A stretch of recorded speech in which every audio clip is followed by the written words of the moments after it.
हर हर महादेव। अभी चल रहा है पितृपक्ष, श्राद्ध पक्ष। मैं ज्योतिषाचार्य पंडित विकास उपाध्याय। हम घर पे रह करके तर्पण, श्राद्ध इत्यादि किस प्रकार से करें, जिससे कि यह जो श्राद्ध पक्ष, पितृपक्ष का जो समय है, इसमें हमारे पितरों की महती कृपा हमें प्राप्त हो। पितरों के कार्य हेतु श्राद्ध पक्ष सबसे मुख्य कहा गया है। श्राद्ध पक्ष में जो भी व्यक्ति पितरों के निमित्त श्राद्ध करता है, अर्थात पिंडदान करता है, तर्पण करता है, गौ सेवा करता है, ब्राह्मणों को भोजन कराता है, किसी भी प्रकार का दान एवं पुण्य करते हैं, तो उनके पितर उन पर हमेशा सदैव प्रसन्न रहते हैं और उनकी समस्त कामनाओं को पूर्ण करते हैं। पितरों की प्रसन्नता से और पितरों की कृपा प्राप्त होने पर सब प्रकार से जीवन में आनंद की, सुख समृद्धि की, ऐश्वर्य की, लाभ की प्राप्ति होती है। पारिवारिक तनाव से मुक्ति मिलती है। संतान, पुत्र, पौत्र, बच्चों का सब प्रकार से कल्याण होता है। इसलिए प्रयास करें कि श्राद्ध काल में, श्राद्ध पक्ष में पितरों के निमित्त कोई भी एक कार्य अवश्य करें। श्राद्ध निमित्त ब्राह्मण भोजन, पिंडदान, तर्पण, गौ सेवा, दान एवं पुण्य इत्यादि कोई भी कार्य यथासंभव हमें करना चाहिए। पिंडदान हेतु ब्राह्मणों को बुला करके यथा विधि पिंड इत्यादि का दान करते हुए श्राद्ध करना चाहिए। ब्राह्मणों को निमंत्रण देकर के भोजन करवा करके संतुष्ट करना चाहिए। इसके अलावा तर्पण सबसे मुख्य कार्य कहा जाता है। तर्पण अर्थात जल लेकर के उस जल से पितरों को अंजलि अर्पित करना, यह तर्पण कहलाता है। तर्पण करने से पितृ प्रसन्न होते हैं और हमें आशीर्वाद प्रदान करते हैं। तर्पण कहाँ किया जाता है? यदि हमारे पितरों का तर्पण हम किसी भी तीर्थ में जाकर के करते हैं तो उसका अनंत गुना फल प्राप्त होता है। यदि हम तीर्थ में नहीं जा सके तो आसपास कोई सरोवर हो, कोई कुंड हो, तालाब हो, पुण्य सलीला नदी हो, देवालय हो, वहां पर भी जाकर के पितरों का तर्पण किया जा सकता है। पितरों के तर्पण के लिए तीर्थ में न जा पाए तो केवल घर पर ही बैठ करके पितरों का तर्पण अवश्य करना चाहिए। पितरों का तर्पण करने के लिए हमारे पितरों की जो पुण्य तिथि है, उस तिथि पर श्राद्ध पक्ष में अवश्य ही तर्पण करना चाहिए। वैसे तो पूरे श्राद्ध पक्ष में प्रतिदिन ही तर्पण करने से अनंत फल प्राप्त होते हैं, किंतु हमारे जो पूर्वज हैं, जो दिवंगत हो चुके हैं, हरिशरण हो चुके हैं, उनकी पुण्यतिथि पर, हमारे संबंधियों की पुण्यतिथि पर तो अवश्य ही तर्पण हमें करना चाहिए। आज इस श्राद्ध पक्ष के अवसर पर हम तर्पण किस प्रकार करें, किस समय करें, किस विधि से करें, यह सामान्य जानकारी आपको इस वीडियो के माध्यम से प्रदान कर रहे हैं। आप इसका अवश्य लाभ लें। श्राद्ध पक्ष में अपने पितरों को प्रसन्न करने के लिए अवश्य ही तर्पण इत्यादि कर्मों को, शास्त्रानुकूल समस्त कार्यों को संपादित करते हुए अपने पितरों को प्रसन्न करें, उनका आशीर्वाद प्राप्त करें। घर पर यदि तर्पण करना चाहें तो कुछ सामग्री की हमें आवश्यकता होती है। सर्वप्रथम जल अर्थात गंगा जल उपलब्ध होना चाहिए। किसी भी बड़े पात्र में, हम तीर्थ में जाकर करते हैं तो जल में सीधा ही तर्पण किया जा सकता है, किंतु यदि हम घर पर तर्पण करें तो एक बड़ा पात्र, परात इत्यादि ले लें, तर्पणा ले लें। यदि वह तांबे का अथवा पीतल का हो तो बड़ा ही उत्तम होता है। उसमें सबसे पहले गंगा जल डालें, उसके बाद शुद्ध जल उसमें भरें, उसके बाद तिल उसमें प्रवेश करें, तिल के बाद जौ डालें, कुछ अक्षत डालें, साथ में कुछ पुष्प, पुष्प यदि सफेद हो तो अति उत्तम होता है। साथ में तुलसी पत्र उसमें छोड़ना चाहिए और कुशा, यह भी तर्पण एवं श्राद्ध का मुख्य उपादेय वस्तु है। इसके बिना श्राद्ध पूर्ण नहीं होता है। कुशा नामक घास एक प्रकार की है, इससे श्राद्ध पूर्ण होता है। इसके पश्चात उसमें हम दूध भी डाल सकते हैं और शहद भी डाल सकते हैं। ये सारी सामग्री को व्यवस्थित करें। उसके पश्चात श्राद्ध और तर्पण का समय क्या होना चाहिए? समय मध्याह्न काल का हो, अर्थात कुतप काल, जब ठीक सूर्य हमारे सिर के ऊपर हो, वह कुतप काल कहा जाता है। लगभग 11:30 से 2 बजे का जो समय है, इसे कुतप काल कहा जाता है। यह समय कुछ सूर्योदय एवं देशकाल परिस्थिति अनुसार ऊपर नीचे हो सकता है, फिर भी मध्याह्न काल जो है वह सबसे श्रेष्ठ कहा गया है तर्पण इत्यादि श्राद्ध कर्म के लिए। तो कोशिश करें कि हम मध्याह्न काल में ही पितरों के निमित्त कोई भी कार्य संपादित करें, उससे हमें अवश्य ही उस कर्म का पूर्ण लाभ प्राप्त होता है। ये सामग्री सब हमारे पास व्यवस्थित रखें। उसके बाद सबसे पहले प्रातःकाल ब्रह्म मुहूर्त में स्नान करना चाहिए। जल में तीर्थ में स्नान करने से अनंत फल प्राप्त होता है। यदि हम घर पर ही स्नान करना चाहें, उसको तीर्थ स्नान का भी फल प्राप्त करना चाहें, तो पहले गंगा जल हमारे बाल्टी इत्यादि में डालें और उसके पश्चात जल भर करके उस जल से तीर्थ देवताओं को प्रणाम करते हुए स्टार्ट करें। स्नान करने के पश्चात सबसे पहले भगवान सूर्य को अर्घ्य देवें। ओम गणेश सूर्याय नमः, ओम गणेश सूर्याय नमः, ओम गणेश सूर्याय नमः। इस अर्घ्य को देते समय भगवान सूर्य की गायत्री अथवा गायत्री मंत्र का जाप किया जा सकता है, अन्य सूर्य मंत्र का भी जप किया जा सकता है। और यह सूर्य जो अर्घ्य है पूर्व दिशा की ओर मुख करके देना चाहिए। इसके पश्चात शुद्ध वस्त्र धारण करें, घर में भी साफ सफाई करें, स्वच्छता रखें, भगवान का पूजन करें। ठाकुर जी को दीपक एवं भोग इत्यादि से नित्य पूजन करते हैं, उसी प्रकार से पूजन करें। पश्चात आसन पर बैठ करके सारी सामग्री अपने सामने व्यवस्थित रखें और पूर्व दिशा की ओर मुख करके बैठना चाहिए। सबसे पहले जल का आचमन करें। ओम, इसमें किसी भी देवता का, हमारे इष्ट देवता का नाम हम बोल करके उस जल से आचमन करें। 3 बार जल पीना चाहिए। उसके पश्चात हाथ धो लेना चाहिए। उसके पश्चात भूमि को, आसन को प्रणाम करें। ओम भूम्ये नमः, आधार शक्तये नमः। तिलक इत्यादि धारण करें। भस्म से, कुमकुम से, चंदन से, केशर से, जो भी तिलक हम लगाना चाहें वह तिलक लगाएं। शिखा बंधन करें। उसके पश्चात समस्त देवताओं को प्रणाम करें।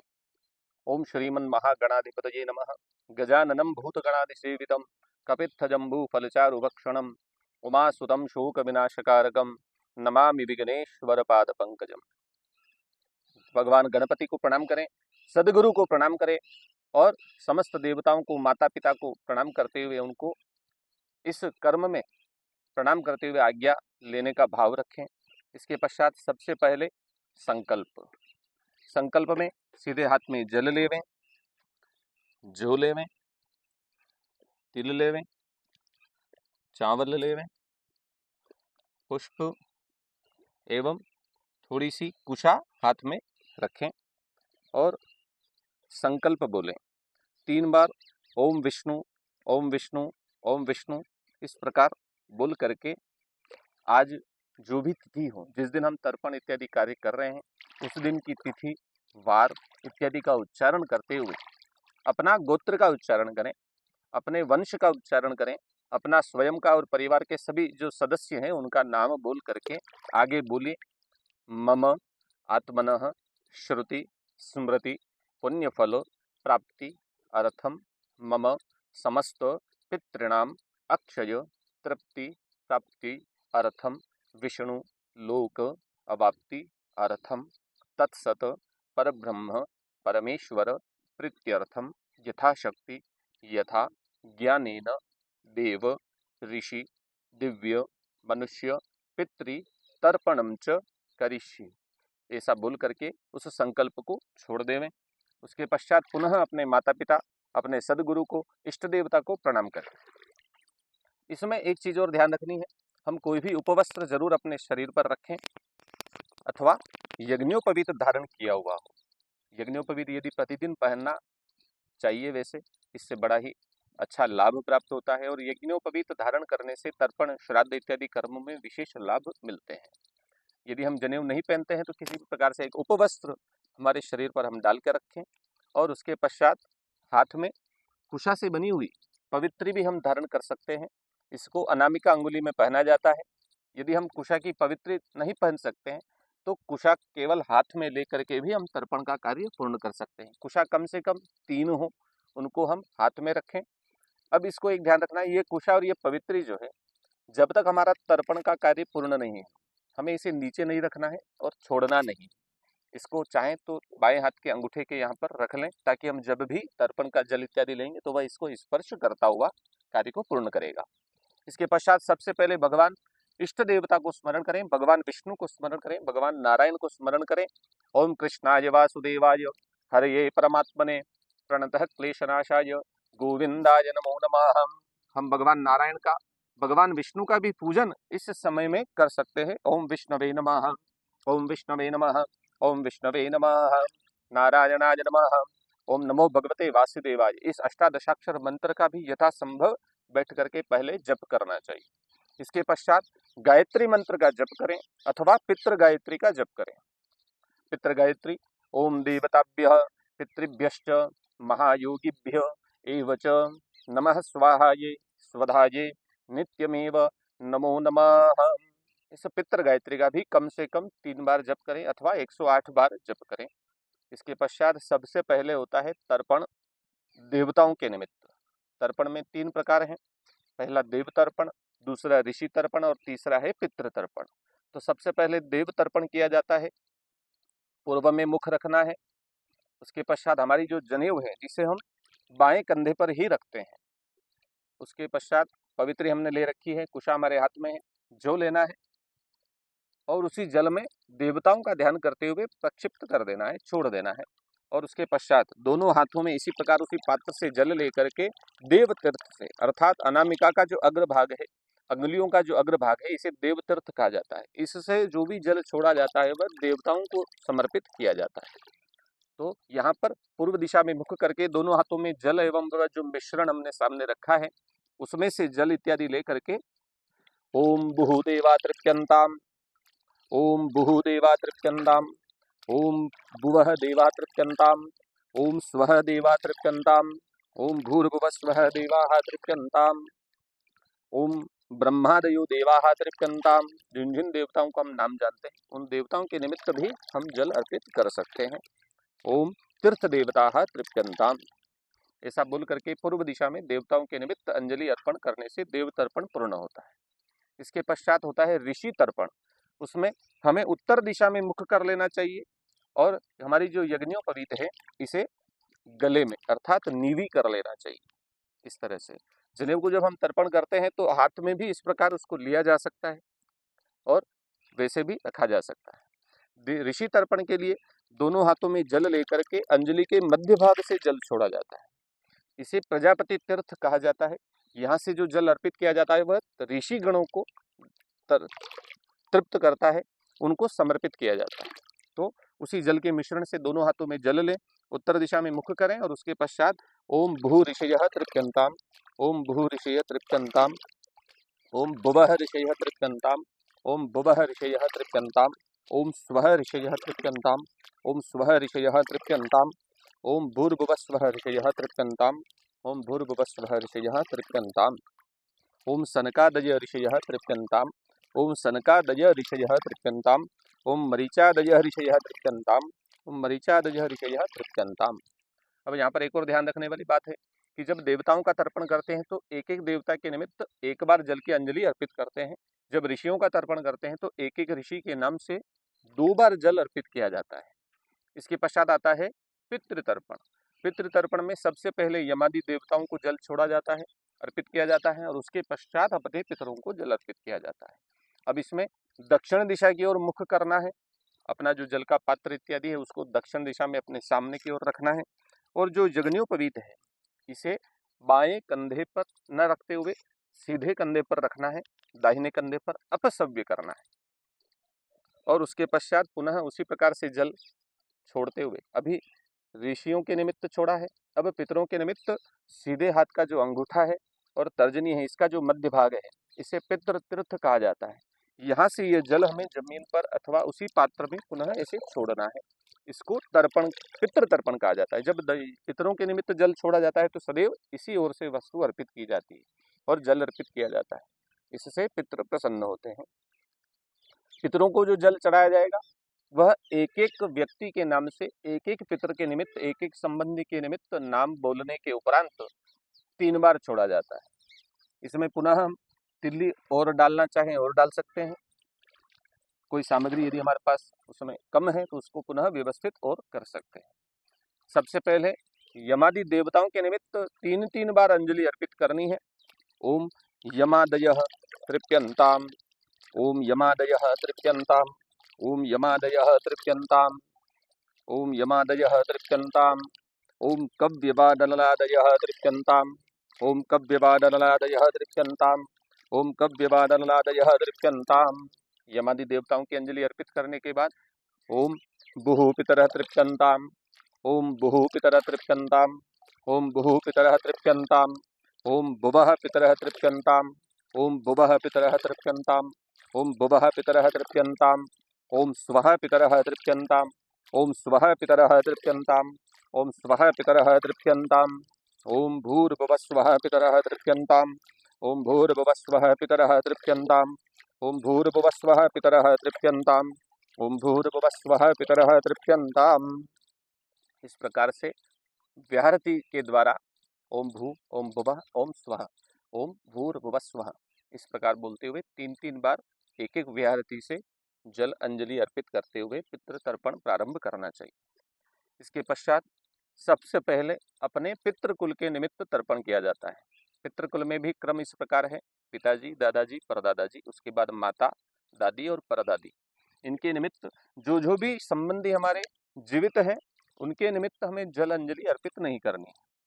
जो दिवंगत हो चुके हैं, हरिशरण हो चुके हैं, स्वर्गवासी हो चुके हैं, केवल उन्हीं संबंधियों का, उन्हीं पितरों का हमें तर्पण करना है। जीवित व्यक्तियों का तर्पण हमें नहीं करना है। सबसे पहले पिता का नाम लें, अपना गोत्र बोलें, अपने पिता का नाम बोल करके अस्मत् पिता वसुरूपः इदं जलम तस्मै स्वधा नमः, तस्मै स्वधा नमः, तस्मै स्वधा नमः 3 बार एक संबंधी को जल छोड़ना है।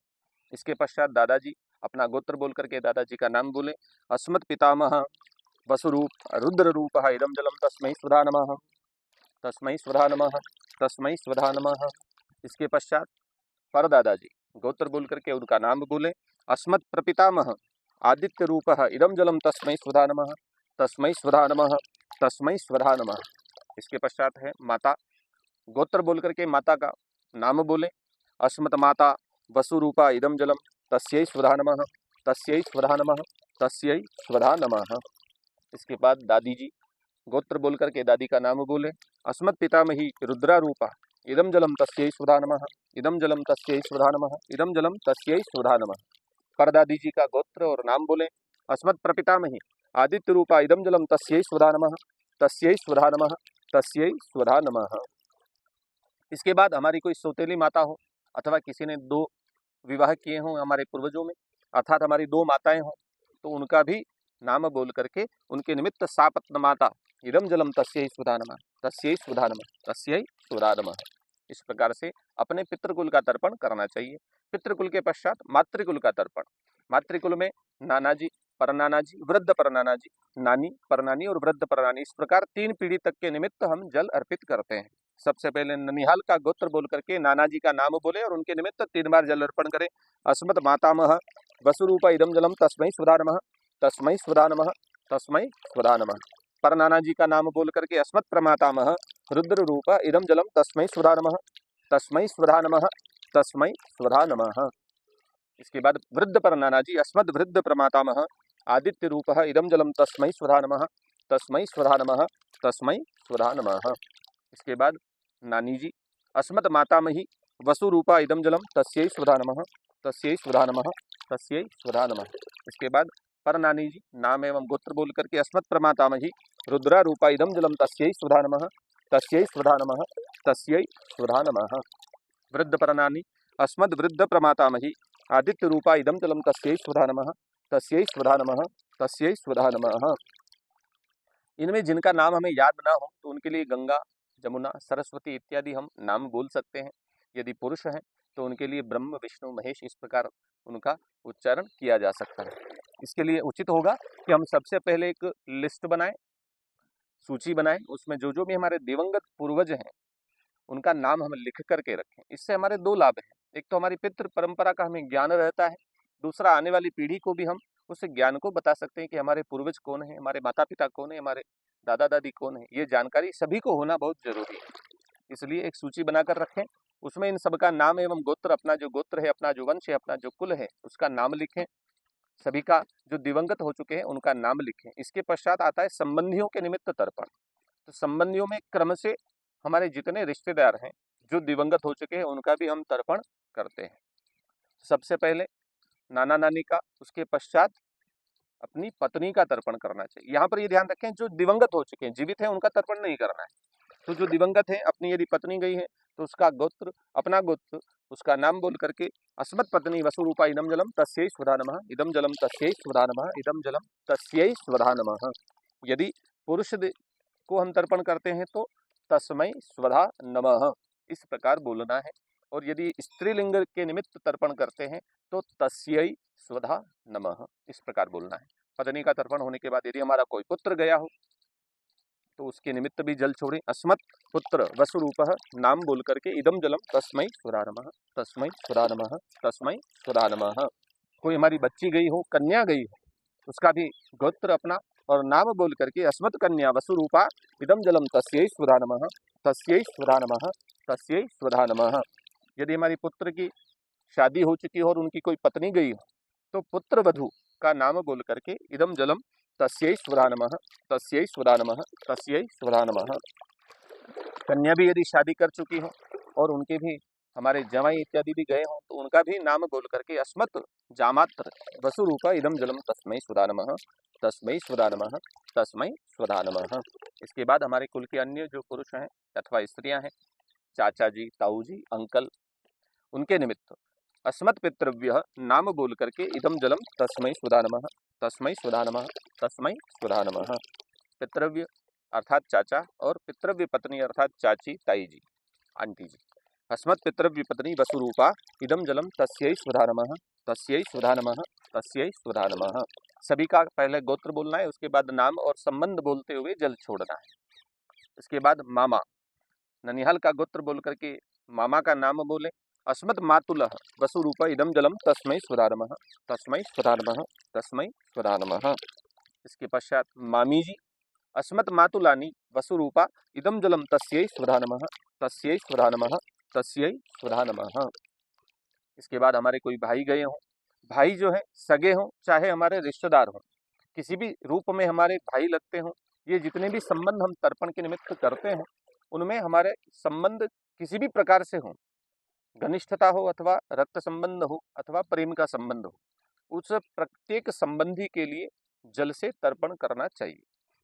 भाई का तर्पण करें, गोत्र बोल करके उनका नाम बोले। अस्मत् भ्राता वसुरूपः इदम जलम तस्मै स्वधा नमः, तस्मै स्वधा नमः, तस्मै स्वधा नमः।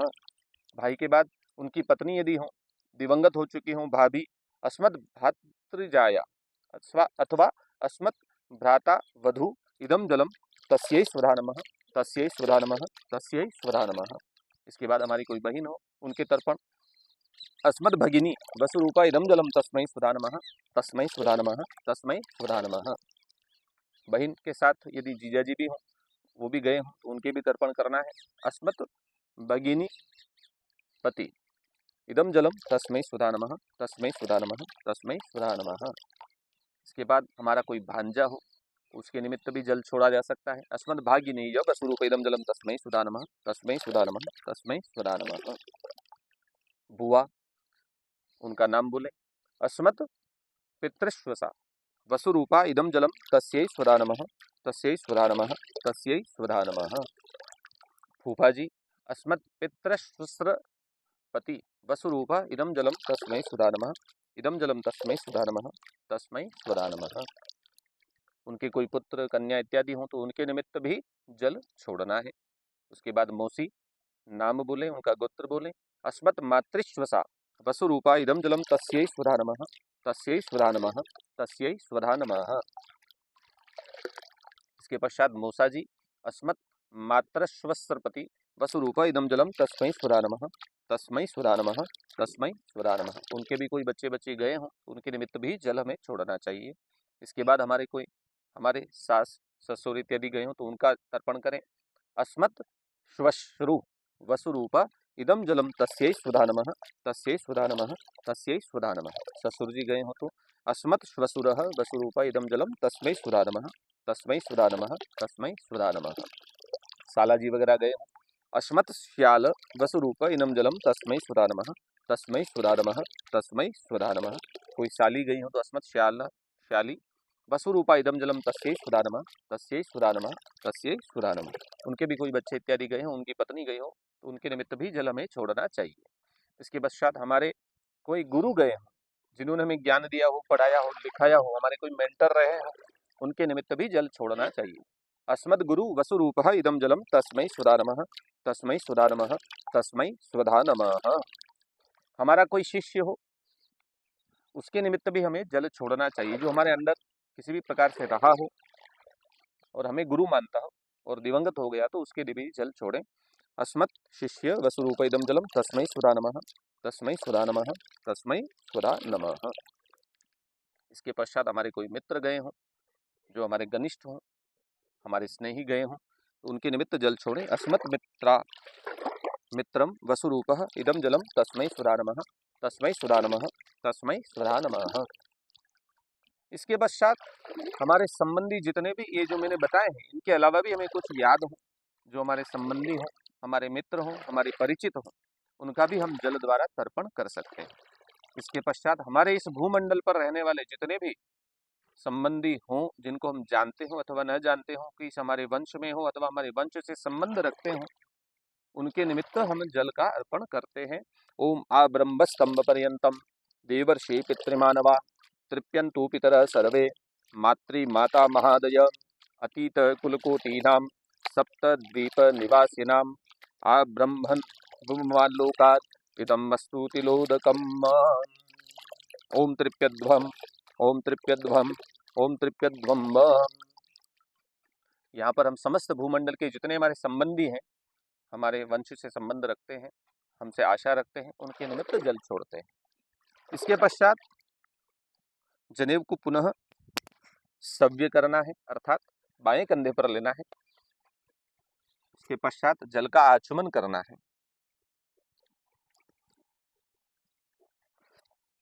फिर उसके बाद हाथ धोना है। पुनः जनेऊ को अपसव्य करेंगे और इसी जनेऊ को, यज्ञोपवीत को, अथवा जो हमारा उपवस्त्र हमने ले रखा है, इसका एक सिरा हाथ में लेना है और इसी पर जल डालते हुए इसको पितृ तीर्थ से ही निचोड़ते हुए जल छोड़ना है। ये चास्मत कुली जाता अपुत्र गोत्रणोमता ते गणंतु मया दत्तम वस्त्र निष्पीडनोदकम। अर्थात हमारे कुल में जिनके कोई पुत्र इत्यादि नहीं है, जिनको कोई जल अर्पित नहीं कर सकता है, उनके निमित्त यह वस्त्र निष्पीडन रूप जल हम प्रदान करते हैं। इससे वह तृप्त हो और हमें आशीर्वाद प्रदान करें।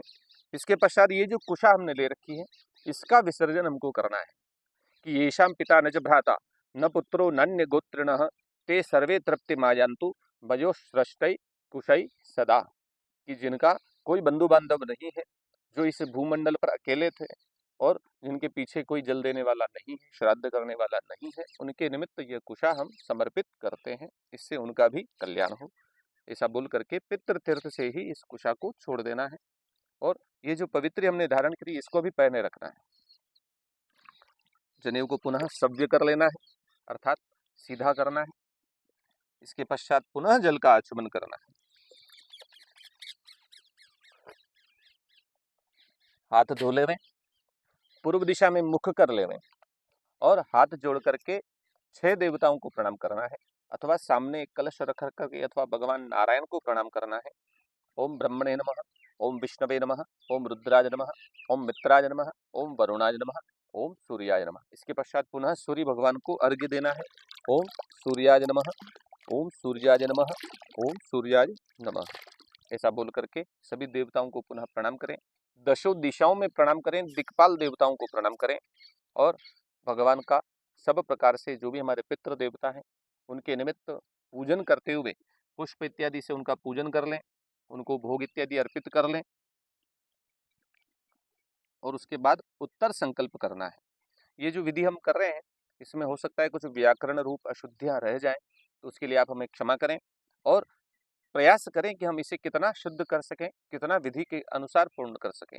यदि हम चाहें तो किसी योग्य ब्राह्मण को बुला करके भी उनके माध्यम से, उनके मार्गदर्शन में इस कार्य को पूर्ण कर सकते हैं। इसके पश्चात अंत में उत्तर संकल्प हमें करना है। पुनः सीधे हाथ में जल लेना है और बोलना है, अनेन यथाशक्ति यथा ज्ञानेन देव ऋषि दिव्य मनुष्य पितृ तर्पण कर्मणः परब्रह्म परमेश्वर प्रीयन्ताम न मम तत्सत ब्रह्म अर्पणम अस्तु गया गदाधरः तृप्यतु भगवान मम समस्त पितृ स्वरूपी जनार्दन वासुदेवः प्रीयन्ताम न मम। ओम परिपूर्णम अच्छिद्रम चास्तु। ऐसा बोल करके उस जल को पात्र में छोड़ देवें उत्तर संकल्प के पश्चात पुनः अपने गुरु को, अपने इष्ट देवता को, कुल देवता को, माता पिता को ध्यान करते हुए, प्रणाम करते हुए आशीर्वाद प्राप्त करें। उनका ध्यान करते हुए उन्हें सब प्रकार से प्रसन्न रखने की चेष्टा करें। जो व्यक्ति हमारे संबंधी जीवित हैं उन्हें प्रसन्न रखते हुए यदि हम जीवन में आचरण करते हैं तो हमें किसी प्रकार से श्राद्ध में कमी हो ही नहीं सकती, सब प्रकार से हमारा श्राद्ध पूर्ण होता है। इस श्राद्ध विधि के माध्यम से आप अपने पितरों का तर्पण करते हुए पितरों की कृपा प्राप्त करें। यही अपेक्षा, सबका मंगल हो, सबका कल्याण हो, सबके पितृ उन पर प्रसन्न होकर उनको आशीर्वाद प्रदान करें। इस तर्पण विधि का पूर्ण लाभ आप श्राद्ध पक्ष में उठाएं और भगवान के निमित्त, देवताओं के निमित्त और ऋषियों के निमित्त, पितरों के निमित्त तर्पण करते हुए धर्म के मार्ग पर चलते हुए सदैव कल्याण को प्राप्त करें। यही मनोकामना, सबका कल्याण हो। ओम तत्सत।